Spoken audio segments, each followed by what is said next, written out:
Donald Trump is facing 37 criminal charges and he's decided to plead not guilty. But the charges are very serious. It's about conspiracy and mishandling of classified documents, remember, which is about official secrets. So he becomes the first former US president to face federal charges of hoarding these classified documents at his beach house in Florida. Trump has repeatedly proclaimed innocence. He's made an attack on Biden, accusing him and calling his indictment evil and heinous abuse of power. He has said that because Biden knows he'll lose, he's made these charges against him.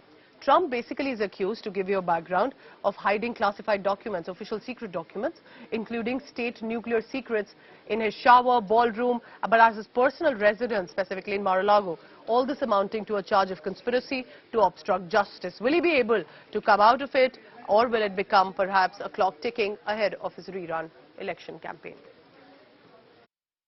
I will appoint a real special prosecutor to go after the most corrupt president in the history of the United States of America, Joe Biden,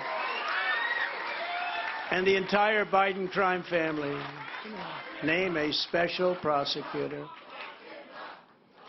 And all others involved with the destruction of our elections, our borders, and our country itself. They're destroying our country. And when I'm reelected, and we will get reelected, we have no choice. We're not going to have a country anymore.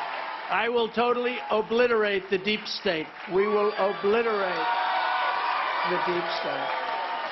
And we know who they are. I know exactly who they are.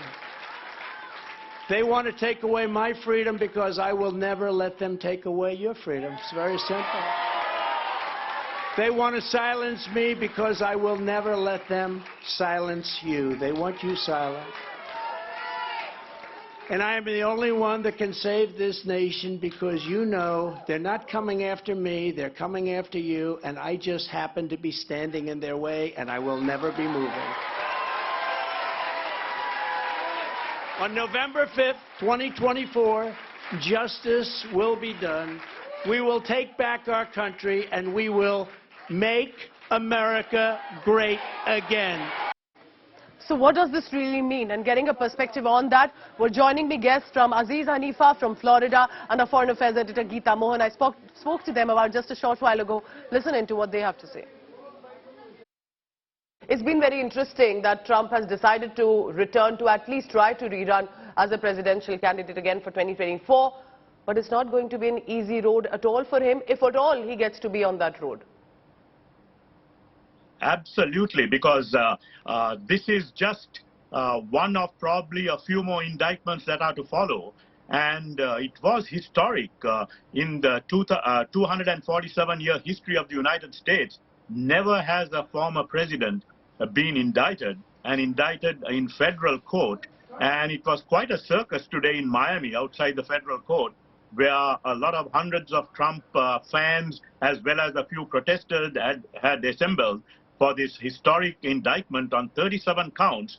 And of course, now what could happen is his lawyers could file motions, try to delay the thing, and then try to play out the time so that it might extend beyond November, which means that if in fact he's leading considerably in the primaries, and if he wins the GOP primary and goes on to be elected as president, he could well it is unprecedented, but he could pardon himself and he could instruct his attorney general to throw out the entire case. So it's going to be a case where the prosecution will try to find a trial as early as possible. But then, of course, it's going to be early March, and it's very much into primary season. So it's going to be very complicated. But in fact, it has been unprecedented because, in fact, Trump has been unprecedented in terms of some of the classified material that had taken into his Mar-a-Lago home.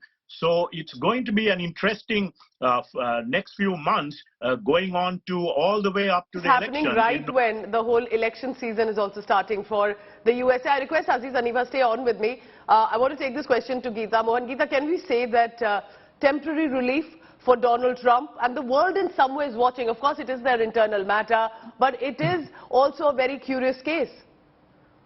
Well, Pooja, this is an arraignment hearing, so he was called in. The charges were read out, and yes, he pleaded not guilty as was expected. There were reports that Nauta, his aide, who's also been named as a co-conspirator, would also plead, but that did not happen. He did not enter his plea in this on this very day. But yes, it's a charged-up environment. Are we looking at Trump supporters, anti-Trump protesters, both sides outside the federal court? In fact, one anti-Trump protester actually went in front of his motorcade while he was leaving the Miami court. Having said that, this is only the beginning. The entire hearing process could take over a year on this very case in a Miami court. So it is a long-run process, and it has only begun now with the case and the counts of charges. That's about 37 criminal counts that were read out, and Donald Trump clearly saying that he has not done anything wrong. And after that, the press conference and the interaction we've already heard snippets of clearly show that this is a defiant former president, the first former president to have been indicted on criminal counts in a federal court, but nonetheless defiant. And I suppose at this juncture, it looks like he's going to give it a very tough fight.